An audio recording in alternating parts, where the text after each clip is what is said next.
O filme escolhido pela maioria foi No Limite da Realidade. Amanhã você vai ver 4 histórias de arrepiar. No Limite da Realidade. Amanhã em Intercine. Atenção, emissoras da Rede Globo. 5 segundos para o próximo programa.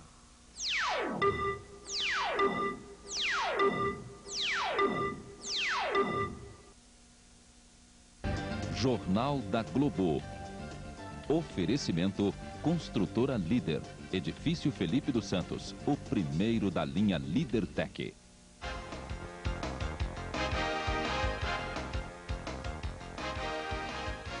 Boa noite. Você já recebeu o seu formulário do imposto de renda? Se não chegou ainda, ele vai estar na sua caixa de correio nos próximos 2 dias. A Secretaria da Receita Federal postou hoje o último lote de formulários. Apesar do atraso, o secretário da Receita Federal, Everardo Maciel, mantém o seu script anual e garante que não vai prorrogar o prazo para a entrega que vence dia 30 de abril. Ele diz que não tem qualquer motivo para isso, a não ser um pedido oficial do Sindicato de Contadores de Feira de Santana, Bahia. Eles querem a prorrogação porque entre o dia 24 de abril e 1º de maio acontece a micareta na cidade, um carnaval fora de hora. Nem a Receita Federal de Feira de Santana trabalha nesses dias. O secretário não sabia disso. Você vai ver também no Jornal da Globo o dilema do técnico Zagallo para escolher 3 nomes para a seleção entre 6 candidatos. E o Papa apronta uma surpresa e conta uma piada durante a missa. Você vai ver qual é daqui a pouco. O próximo capítulo da novela dos preços dos combustíveis será o ajuste do imposto estadual. A reunião do governo com os secretários estaduais da Fazenda, inicialmente marcada para amanhã, foi adiada para quarta-feira.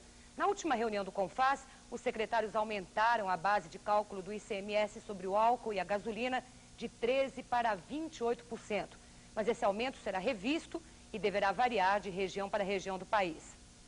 Um primeiro grupo de 16%, que vai considerar a margem de 16%, um segundo grupo com a margem de 16,5%, depois outro grupo de 19%, um grupo de 23%, e finalmente São Paulo sozinho no grupo de 28%, porque 28% era a margem que era praticada pelos estabelecimentos varejistas na época em que o preço estava congelado. Então, quando nós consideramos a margem de 28% agora, nós teoricamente reproduzimos aquela estrutura de custo que era praticada na época do tabelamento. Quer dizer, o preço da bomba na época do tabelamento refletia uma margem de 28%. Atrapalhada na liberação do preço dos combustíveis vira semana. Hoje foi a vez do Ministério das Minas e Energia brigar com o Ministério da Justiça. A portaria do Departamento Nacional de Combustíveis, publicada nesta segunda-feira no Diário Oficial, dava 5 dias para que os postos exibissem em local bem visível o preço dos combustíveis. O secretário de Direito Econômico do Ministério da Justiça não gostou. Mandou uma circular aos donos de postos no mesmo dia para dizer que a portaria é muito tímida. De acordo com a Lei de Defesa do Consumidor, o preço dos combustíveis deve ser exposto em números bem grandes imediatamente. Prevalece em qualquer democracia a lei maior, ou seja, a lei do consumidor. O Código de Defesa do Consumidor manda que os preços sejam exibidos junto aos produtos de uma forma bem visível. O Ministério da Justiça nunca prestou muita atenção ao cumprimento dessa regra nos postos de gasolina. Mas agora, com a confusão em torno dos combustíveis, resolveu agir. Vai multar em R$15 mil por dia o posto que não trouxer visível por quem passa da rua o preço do diesel, da gasolina e do álcool. O posto pode exibir seu preço em um cartaz, uma placa ou até em uma faixa pendurada. Só não pode uma plaquinha pequenininha como essa. É multa na certa. A Secretaria de Direito Econômico comprou ainda uma outra briga dentro do governo. A pedido do PROCON de Brasília, está ameaçando com multas pesadas a BR Distribuidora, da Petrobras, acusada de abuso do poder econômico por interromper sem explicação o abastecimento de gasolina comum nos postos. A BR tem 24 horas para se explicar. Enquanto o governo não se entende, os postos aproveitam. Além da gasolina e do álcool, estão aumentando também o preço do óleo diesel, mais do que precisariam para compensar o aumento de fretes autorizado pelos técnicos. O diesel é um dos principais responsáveis pelo aumento em tarifas de ônibus e em transporte de alimentos. Uma nova rebelião de presos, dessa vez na cadeia de Cornélio Procópio, interior do Paraná. Mas o motim durou pouco. A cadeia tem capacidade para 20 detentos, mas está com 50. No começo da noite, 27 presos se rebelaram e destruíram algumas celas. A Polícia Militar e o Grupo de Operações Especiais invadiram o prédio, acabando com a rebelião que durou 4 horas. Ninguém ficou ferido. Para tentar fugir do inferno em que se transformaram os presídios superlotados, os detentos fazem, em média, 3 rebeliões por mês no país. E todos os dias, pelo menos 2 presos conseguem escapar. Os números são do Ministério da Justiça, que depois da rebelião na penitenciária de Aparecida de Goiânia, começa a estudar mudanças no sistema penitenciário brasileiro. A superlotação é um problema em todo o país. Segundo dados do Ministério da Justiça, seriam necessárias 60 mil novas vagas e, principalmente, mudar o sistema penitenciário. Por ano, o governo gasta 70 milhões de reais na manutenção dos presos. 80% deles, quando saem da prisão, voltam a cometer crimes. A rebelião de Aparecida de Goiânia trouxe à tona a falência do sistema penitenciário. Segundo análises de juristas, simplesmente jogar o criminoso numa cela não resolve o problema. Chega a ser uma vingança da sociedade contra ele. No Brasil, quem rouba um sabonete, por exemplo, pode ser condenado de 1 a 4 anos de prisão. Para crimes como este, em que não há violência física, a lei prevê desde 1984 as chamadas penas alternativas. A pessoa cumpre a pena prestando serviços de graça para a comunidade. Além de reduzir a superpopulação, as penas alternativas são mais baratas. Este sabonete custa 52 centavos. Para manter a pessoa que o roubou durante 1 ano na cadeia, o governo gastaria pelo menos 15 mil reais. A secretária nacional de Justiça diz que as penas alternativas são pouco aplicadas, porque os estados não têm funcionários para fiscalizar.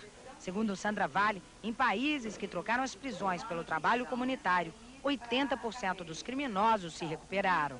O indivíduo tem a chance de refletir sobre seu próprio ato criminoso e não voltar a delinquir. Os problemas estão sendo analisados pelo Ministério da Justiça, até uma gradual mudança no Código Penal. Uma das primeiras conclusões é de que, trabalhando, o preso pode se recuperar. Um trabalho em que ele tem horário para entrar, em que ele bata cartão de ponto, da mesma maneira que ele faria na iniciativa privada, como existem já em algumas penitenciárias no Brasil.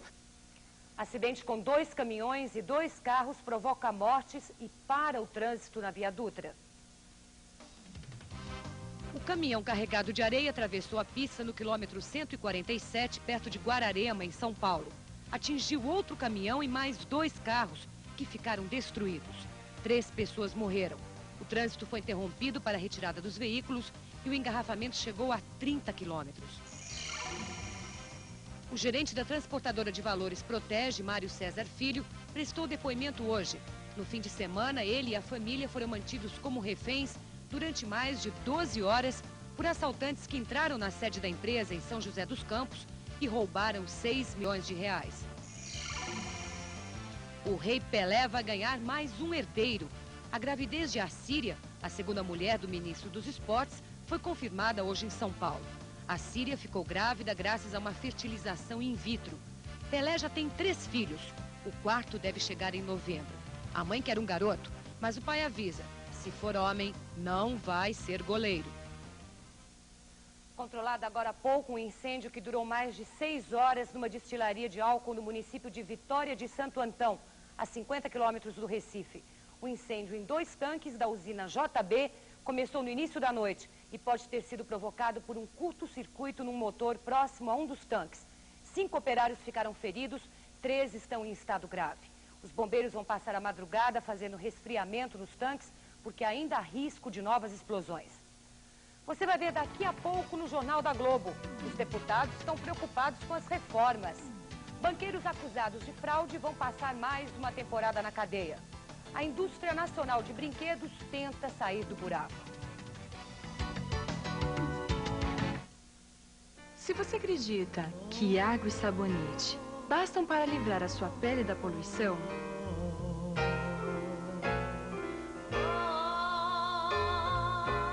faça um teste com Igiporo e algodão. Igiporo, sim, deixa a sua pele limpa, suave e especialmente viva. Viu? A Davine não criou apenas mais um produto, criou uma necessidade. Igiporo, sua pele de alma limpa.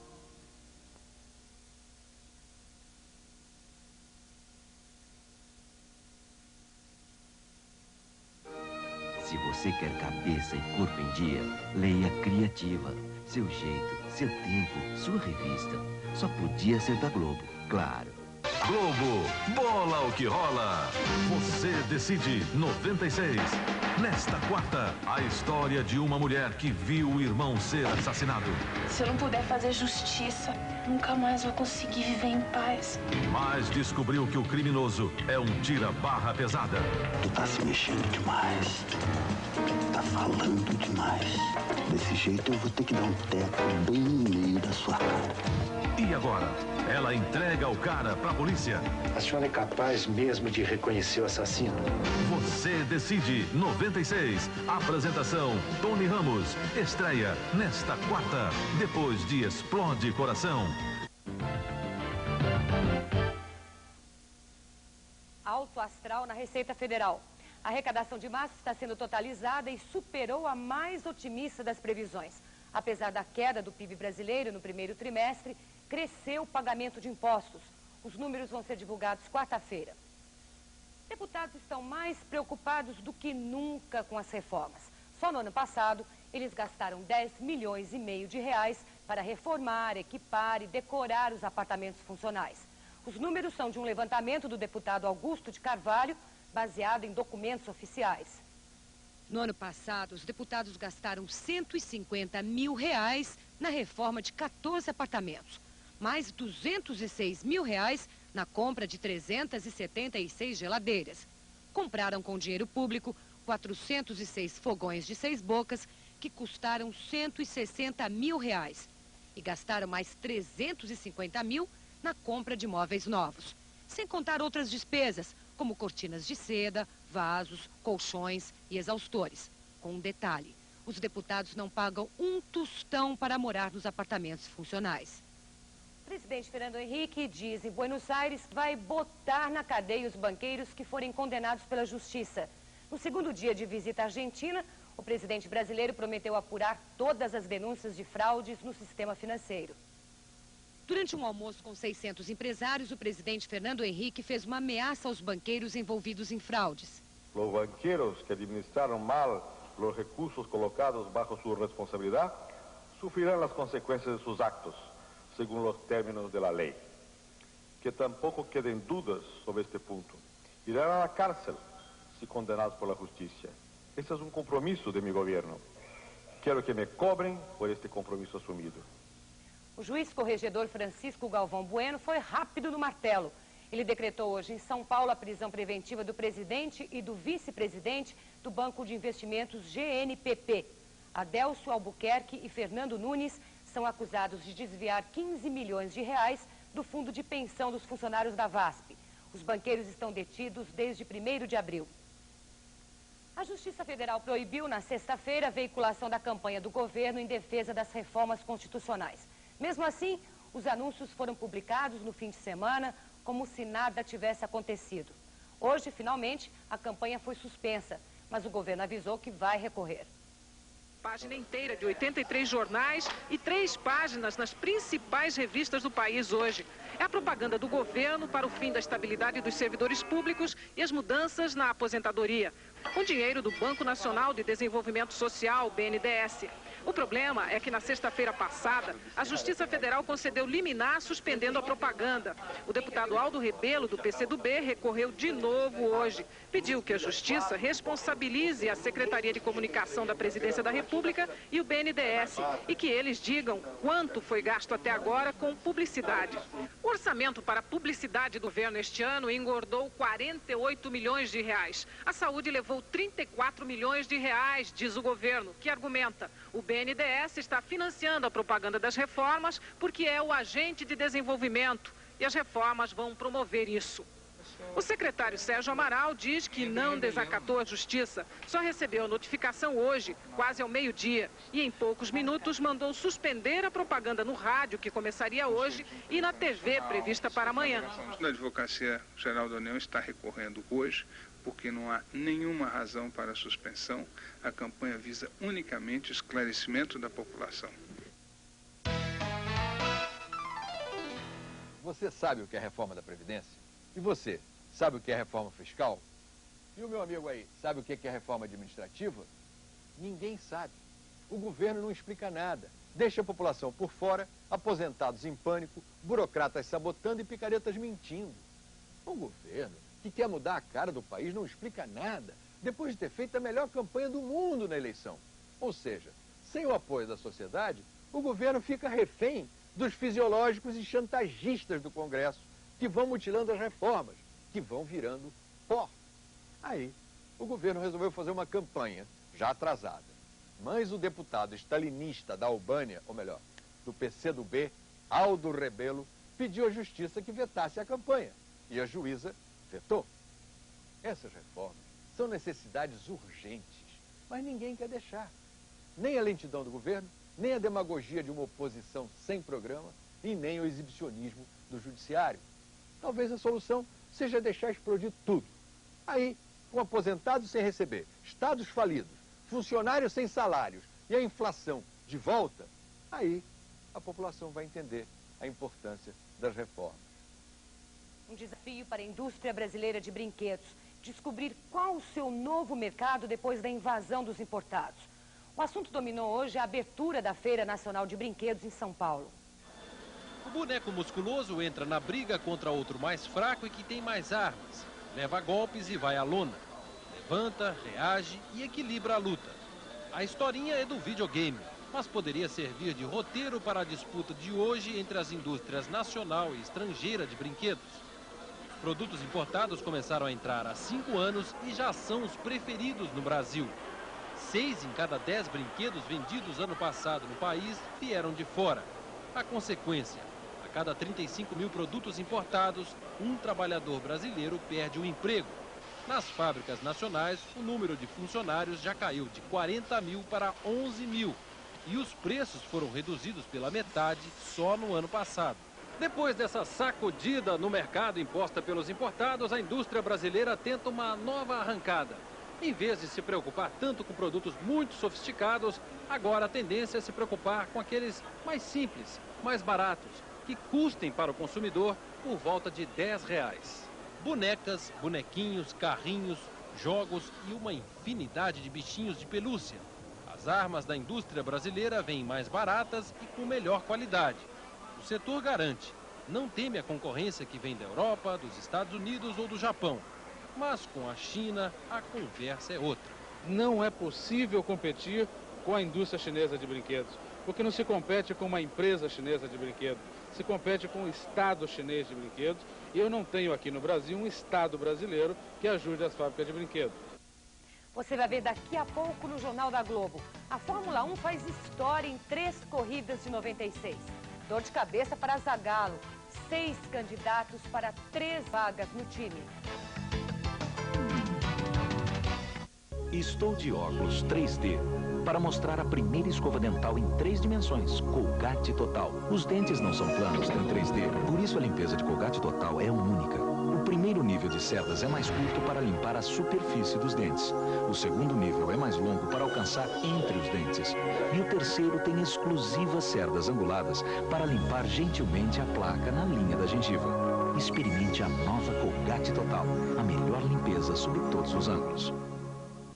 A revista do franchising deste mês mostra como muitos franqueadores do ramo de confecções consolidaram suas marcas e apresentaram um bom desempenho em 95. Mostra ainda o crescente interesse pelos quiosques, as várias opções existentes no mercado e como esses pequenos notáveis podem faturar mais do que uma loja. E ainda os novos tempos das cervejas e o desafio de baixar custos de imagens. Revista do franchising, a revista para quem é ou quer ser do ramo. Só podia ser da Globo, claro. O Profissionais do Ano faz 18 anos. 18 anos premiando os maiores criadores e diretores de comerciais da propaganda brasileira.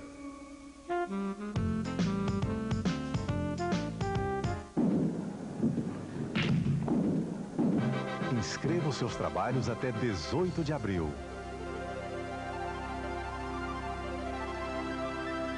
Nada substitui o talento. A Globo, bola o que rola.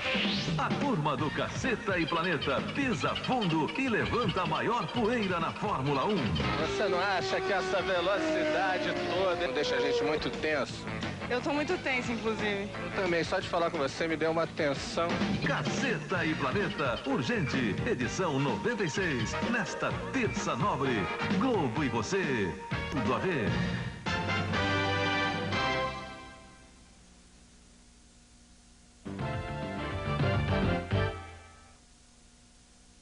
O Botafogo já está no Chile, onde joga amanhã com a Universidade Católica. O time só precisa de um empate para continuar na Libertadores. E se os chilenos pensam em vingar o gol moleque de Túlio no Maracanã, podem ir tirando o cavalinho da chuva. Túlio não joga. Kleber, o que é isso? O Botafogo quer evitar a revanche? Olha, Mônica, até que seria de bom tom mesmo deixar o Túlio fora desse jogo. É que além da goleada do Maracanã, os chilenos tomaram um gol daqueles que marcam profundamente quem o leva. O jogo de ida foi há 2 semanas e o Botafogo venceu a Universidade do Chile por 4-1. A polêmica da partida foi o gol moleque que Túlio marcou de calcanhar, o 4º do Botafogo. Uma brincadeira aos olhos de Túlio, uma molecagem na visão chilena. E vai ficar sem troco, pelo menos para Túlio. Ontem, no jogo Flamengo 2, Botafogo 0, os músculos da coxa direita de Túlio não aguentaram o esforço pretendido pelo atacante. Na ressonância magnética, o médico Lídio Toledo concluiu que a lesão vai deixar Túlio de molho por 1 semana. Quer dizer, além de não jogar nesta terça, ele fica fora também do jogo de sexta-feira, contra a Universidade do Chile. E adia a vingança chilena para uma outra oportunidade. O atacante Ronaldo, da seleção e do PSV da Holanda, está dando duro para recuperar o joelho direito, operado recentemente. Tudo para garantir a vaga no time olímpico. Até o próximo dia 20, essa vai ser a rotina do atacante Ronaldo. Todo dia, 1.660 repetições no aparelho de musculação, 160 saltos na pequena cama elástica, 6 tiros de 1.000 metros em volta do campo e outros 10 na piscina de 20 metros. Todo o trabalho supervisionado, orientado pelo fisioterapeuta Filé, o mesmo de Romário. O PSV só liberou o atacante ao saber que a sua recuperação seria feita por Filé, profissional cada vez mais requisitado. A meta é a Olimpíada de Atlanta. Nome praticamente certo na lista de Zagallo, o jogador depende apenas de estar com o joelho 100%. A gente vai fazer de tudo para estar com o Ronaldo em ótimas condições. O otimismo de Filé contagia o jogador. O Filé está me ajudando muito, está me dando muito apoio, está dizendo que está indo super muito bem, né? E eu tenho esperança de disputar. O técnico Zagallo tem experiência de sobra para não falar o que não quer. Amanhã ele convoca a seleção, que joga com a África do Sul daqui a 2 semanas. E 2 jogadores com mais de 23 anos já estão garantidos para este amistoso. Agora, as 3 vagas para a Atlanta continuam um segredo bem guardado. Zagallo fala muito e diz pouco. Joga com o tempo a seu favor para fazer as observações que planeja e definir a lista de quem irá à Atlanta. Desta vez, o mistério da convocação só não é tão grande porque dos 3 jogadores com idade acima de 23 anos, 2 já podem ser anunciados. Zagallo confirmou a convocação dos zagueiros Aldair e André Cruz. Sobre o 3º jogador com idade acima de 23 anos, ele evita falar em nomes. Bebeto, Rivaldo, Romário, que voltou a fazer gols pelo Flamengo, são apenas especulações não confirmadas. O técnico da seleção desconversa, dribla as perguntas, como no seu tempo de habilidoso ponta-esquerda do Botafogo. Disputando essas 3 vagas, tem quantos jogadores aí, na sua opinião, Zagallo? Disputando aí tem uns 6 jogadores, mais ou menos, uma meia dúzia aí. Zagallo tem até o mês de julho para convocar a seleção que vai à Olimpíada. E tem mais 4 amistosos para observar o time, contando o jogo contra a África do Sul. E olha, esses 6 jogadores que estão na cabeça do Zagallo são Aldair, André Cruz, Dunga, Rivaldo, Bebeto e Romário. E tem mais, o Aldair deve ser um nome certo. Na Fórmula 1, as imagens da temporada são impressionantes. Em 3 corridas, o Mundial de 96 já registrou 2 imagens que não serão esquecidas até o final da temporada. Logo na primeira volta da corrida de estreia na Austrália, Martin Brundle toca no McLaren de David Coulthard, levanta voo e capota para fora da pista. O impacto é violento e o carro Jordan de Brundle se parte ao meio. O piloto sai do carro meio tonto, ajudado por um fiscal, mas sem maiores problemas. A outra imagem foi a do Grande Prêmio da Argentina. Perto da metade da corrida, o Ligier de Pedro Paulo Diniz tem um vazamento pela boca do tanque que acabara de ser reabastecido, começa a pegar fogo e sai rodando pela pista, já totalmente envolto pelas chamas. Quando o carro para, o fogo aumenta e o bombeiro não consegue chegar perto. Foram poucos segundos, mas parecia uma eternidade para quem esperava Pedro Paulo Diniz pular fora do carro. Eu tinha certeza que ele ia sair, mas aquilo levou horas. Daí eu caí, despenquei no choro. Eu acho que eu bati até o recorde mundial de saída de carro ontem. No final, tudo bem com o piloto brasileiro. Foram 2 grandes sustos. Por sorte, não passaram disso. Coisas que acontecem no calor da disputa de um campeonato mundial. Reginaldo Leme, Buenos Aires. Apesar de Pedro Paulo Diniz ter saído apenas com aquela bolha na mão que você viu, o capacete, as luvas e o macacão dele vão ser analisados em laboratório. Tudo para proteger ainda mais os pilotos em casos como este. Segurança na Fórmula 1 é cada vez mais coisa muito séria. Mônica. Obrigada, Kleber. Você vai ver a seguir no Jornal da Globo. Surpresa no Vaticano. O Papa conta uma piada durante a missa.